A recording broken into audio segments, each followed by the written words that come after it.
sonido. Nos reúne el tema de la comunicación, interculturalidad y el género. En esta breve mesa, cada uno de nosotros presentará la aproximación específica de cada cuerpo académico y el grupo de investigación a la red temática de colaboración académica, que es una red temática de investigación en estudios de género, interculturalidad, sustentabilidad, TICs para propuestas en materia de prevención, atención y erradicación de la violencia social en las instituciones de educación superior. Si les parece bien, bueno, me permito entonces darles la bienvenida una vez más a la UAM Coajimalpa, a esta primera reunión de la red temática de colaboración académica, y me voy a permitir leerles lo que he preparado. Un segundito.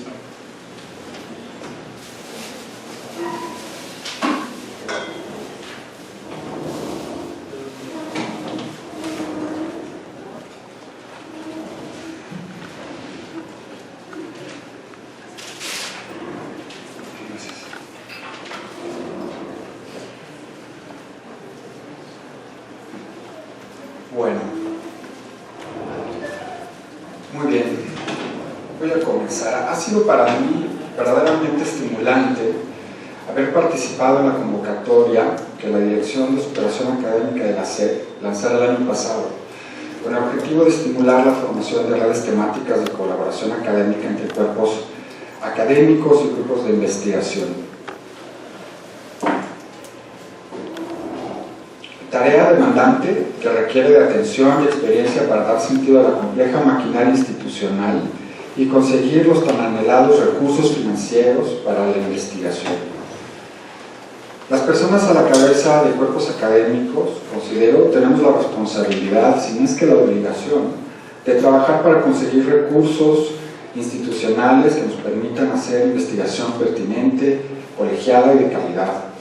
Lo mismo vale para los encargados de programas, centros y departamentos de nuestras instituciones académicas. En este impulso es que entramos en contacto la doctora Lila Granillo de la UAM Azcapotzalco y la doctora María Rodríguez Chado del Instituto Nacional de Antropología e Historia.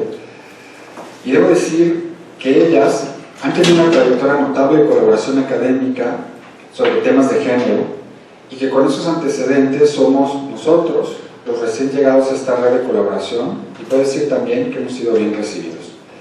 Ahora toca al cuerpo académico de Estudios de la Cultura, la Imagen y el Sonido recibirles en la unidad Coajimalpa de la UAM. Sean bienvenidas.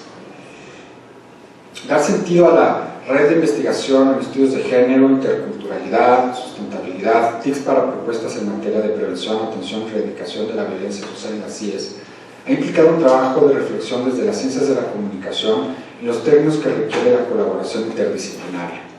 ¿Cómo generar investigación pertinente y materiales adecuados que contribuyan a lograr el objetivo de la transversalización de la perspectiva de género y contribuir a la erradicación de la violencia en las instituciones de educación superior en México?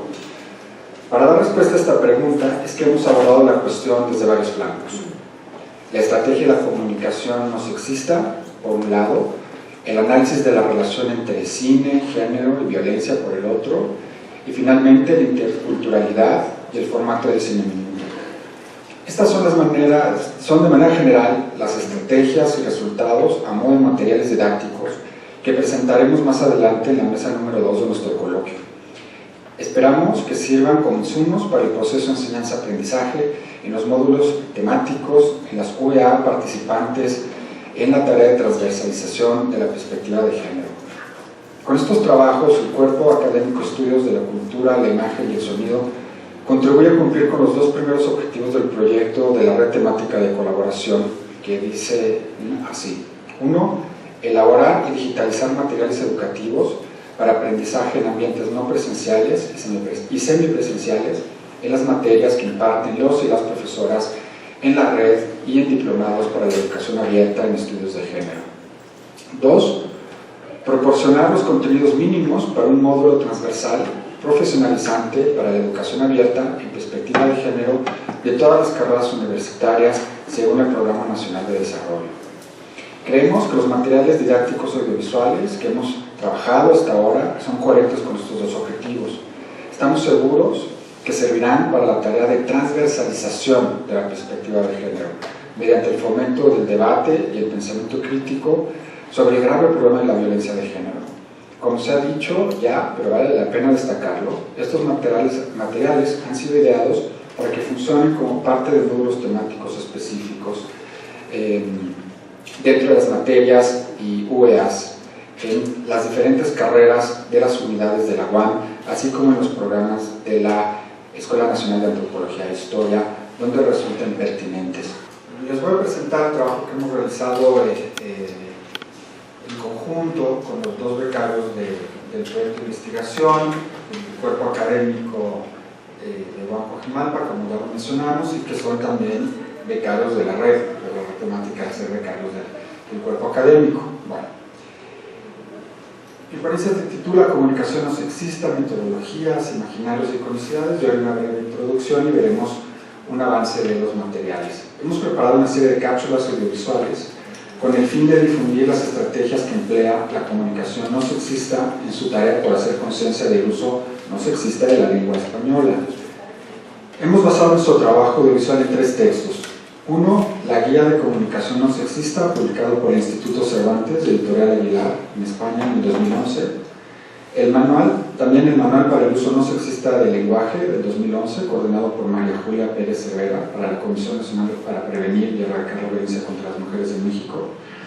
Y, terceramente, 10 recomendaciones para el uso no sexista del lenguaje, publicado por el Consejo Nacional para Prevenir la Discriminación en México, en 2009. El equipo, conformado por el becario del proyecto de la red temática, Román Morales Enríquez, y la becaria Daniela González Castro, y yo mismo, nos hemos dado la tarea de traducir y adaptar las ideas contenidas en los textos al lenguaje audiovisual. ¿Cómo lograr esto de manera clara, concisa, atractiva y didáctica? ¿Qué metodología seguir? En reuniones semanales a lo largo de los pasados 4 meses hemos discutido sobre esto. Echado mano de nuestros conocimientos en la elaboración de guiones y mucha imaginación, vimos que lo esencial consistía en representar gráficamente lo que no se decía en el texto y crear una narrativa visual que corriera de manera paralela a la textual en voz en off. Entonces llegamos a un primer reto: ¿cómo representar gráficamente, mediante el uso de símbolos, conceptos abstractos e identitarios como diversidad, género, raza, condición social, preferencias, sin caer en estereotipos e imaginarios discriminatorios? ¿Cómo huir de los lugares comunes? Y sobre todo, ¿cómo crear iconos que no fueran símbolos trillados? Analizamos una serie de gráficos disponibles para su uso libre en repositorios en línea y nos dimos cuenta que no había los símbolos que necesitábamos emplear. Por lo tanto, nos dimos a la tarea de elaborarlos. Aquí, sin duda, todo el crédito es para Román. Sí, quiero ver a Román. Este trabajo nos planteó el debate sobre las funciones de los signos. ¿Qué tanto de lexical tiene un símbolo? Es decir, no queremos representar a una persona en particular, por lo que no optamos por la fotografía y el realismo, sino que buscamos ilustrar el concepto persona, lo que nos llevó a pensar en la relación de los íconos con lo simbólico, en una relación referencial, pero no indexical. De aquí que lo que vemos está hecho con animaciones gráficas. Pero semiótica más, semiótica menos, el resultado de este interesante trabajo es lo que presentaremos a continuación en forma de avance: 4 de las 9 cápsulas audiovisuales que servirán como materiales didácticos en los módulos específicos para los temas en unidades de enseñanza-aprendizaje, con el fin de transversalizar la perspectiva de género. A continuación se muestran las cápsulas número 1, sexismo y uso del masculino genérico; 2, uso de abstractos; 3, uso de barras, guiones y arrobas; y número 4, uso de artículos. A ver.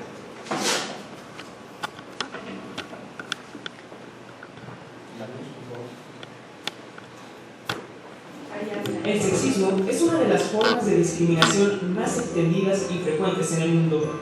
Consiste en el trato desigual y en la segregación de las personas de un sexo por considerarlas inferiores o incapaces. La discriminación sexual sucede de múltiples formas y en todos los ámbitos de la vida social, en el trabajo, la casa, la política, los medios de comunicación y, por supuesto, en el lenguaje. Las lenguas reflejan las visiones y concepciones presentes en las sociedades. Estas suelen establecer una diferencia social entre los sexos que se transmite a través de los significados asignados a las palabras, las expresiones coloquiales, las imágenes y los códigos gráficos. La discriminación agudiza los desequilibrios sociales, dificulta el desarrollo de la democracia y la consolidación de las garantías individuales. Por ello, el derecho a la no discriminación fue reconocido en 1948 por las Naciones Unidas como una condición indispensable para la protección de los derechos humanos. Así, los gobiernos que integran el sistema de Naciones Unidas se han comprometido a adoptar medidas para erradicar los usos excluyentes del lenguaje, nombrando lo silenciado históricamente, promoviendo valores de respeto, escucha e inclusión entre los seres humanos y hacia lo femenino específicamente. Sin embargo, en el español, el masculino es el género no marcado. El género femenino no puede ser usado para generalizar dentro de un grupo mixto. Piensa cuando lees los derechos de los niños. La frase evidentemente incluye a niños y niñas, aunque solo esté escrito uno de los géneros. El problema se presenta más allá de las cuestiones gramaticales y se adentra en cuestiones ideológicas, puesto que el uso de este género como neutro se asocia con el predominio de los varones en la sociedad, y hay quienes argumentan que su empleo contribuye a que las mujeres muchas veces sean discriminadas al no ser nombradas. Incluso hay discursos que fracasan, son poco exitosos o provocan rechazo por no hacer verdaderamente partícipes a quienes escuchan. Todos los mexicanos pueden entrar al ejército, y las mexicanas. Hay que hacer énfasis en que, hasta hace relativamente poco, el ejército era una institución constituida principalmente por hombres. Por lo tanto, sería prudente incluir al género femenino explícitamente en este tipo de generalizaciones. Todos los mexicanos y mexicanas pueden entrar al ejército. Debemos tomar conciencia de que el lenguaje tiene que estar al servicio de la colectividad, abierto a los cambios y tener en cuenta nuestras necesidades de expresión de pensamiento y de comunicación. Las lenguas se transforman, tienen que hacerlo porque la realidad está en un constante e inevitable cambio. Las lenguas mueren cuando se encierran en normas inflexibles y se quedan por detrás del presente, porque entonces no nos sirven para entendernos ni para entender el mundo. Lo que vemos también aquí ahora es el logo de la red. Ese logo de la red también lo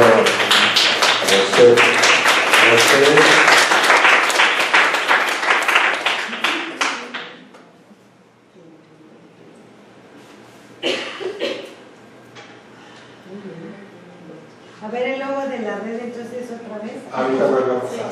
Son esos 4 elementos. Vamos a poner otros 3.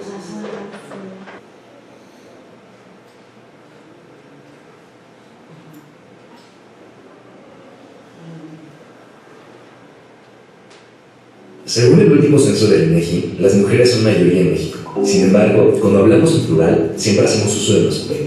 Aunque esto no siempre está mal, a veces podemos hacer usos más incluyentes del lenguaje. Otra alternativa al masculino genérico puede ser sustituirlo por sustantivos cognitivos o abstractos. Es por eso que en frases como enviar los documentos a los coordinadores, se recomienda los abstractos como enviar los documentos a las coordinaciones. En caso de que no conozcamos el sexo de la persona a la que nos referimos, hay que procurar evitar el uso de pronombres masculinos y utilizar palabras como quién o quiénes. Estas alternativas deben usarse con cautela, ya que presentan algunos inconvenientes, como que no todos los contextos aceptan una sustitución automática válida. Por ejemplo, no es lo mismo mis vecinos son objeto de estudio de una investigación que mi vecindario es objeto de estudio de una investigación. No siempre existe un sustantivo colectivo o abstracto válido para cada caso de masculino genérico. Por eso se recomienda ser selectivos en su sustitución, optando por ella solo cuando el cambio no resulte forzado.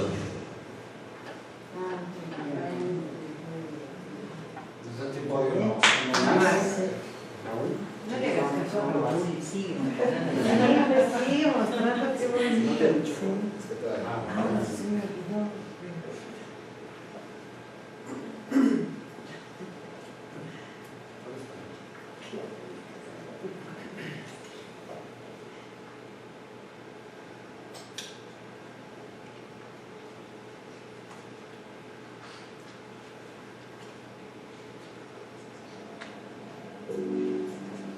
Según las normas de concordancia del español, el artículo debe adoptar el género del nombre al que acompaña en masculino, el ciudadano, o femenino, la ciudadana. En los sustantivos comunes, en cuanto al género, la función del artículo es fundamental para determinar la concordancia. Aunque en ocasiones para expresar los dos géneros de forma abreviada, se utilizan inadecuadamente los dos artículos coordinados mediante la conjunción y seguidos del nombre variable en masculino o en femenino según la proximidad con el último artículo. Esto es anómalo desde el punto de vista gramatical, y aunque se ha defendido su uso como método para evitar la ralentización que provocaría duplicar artículos y sustantivos con distinción de género, en realidad utilizar los y las de forma coordinada solo es pertinente cuando nos encontramos con sustantivos invariables en cuanto al género.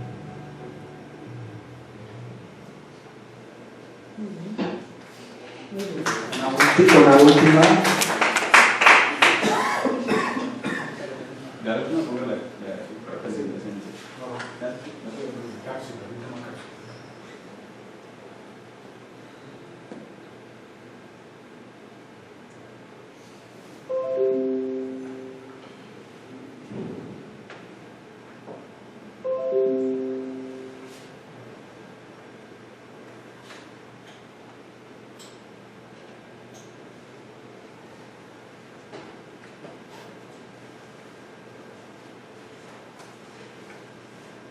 En la lengua escrita se emplean algunos recursos gráficos para realizar la diferencia de ambos géneros de una manera abreviada.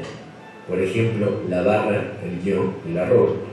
Sin embargo, debemos tener en cuenta que cuando hacemos uso del guión o de la barra, se trata de signos gráficos e implica complicaciones para su lectura en voz alta. Por lo general, se utilizan cuando se desconoce si el mensaje será recibido por un hombre o una mujer en formatos rellenables o cartas masivas.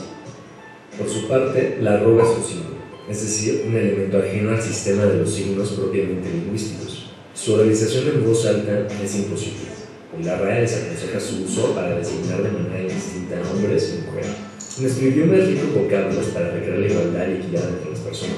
Encuéntralos, úsalos y crea. Evita el uso de estos recursos gráficos. Muy bien.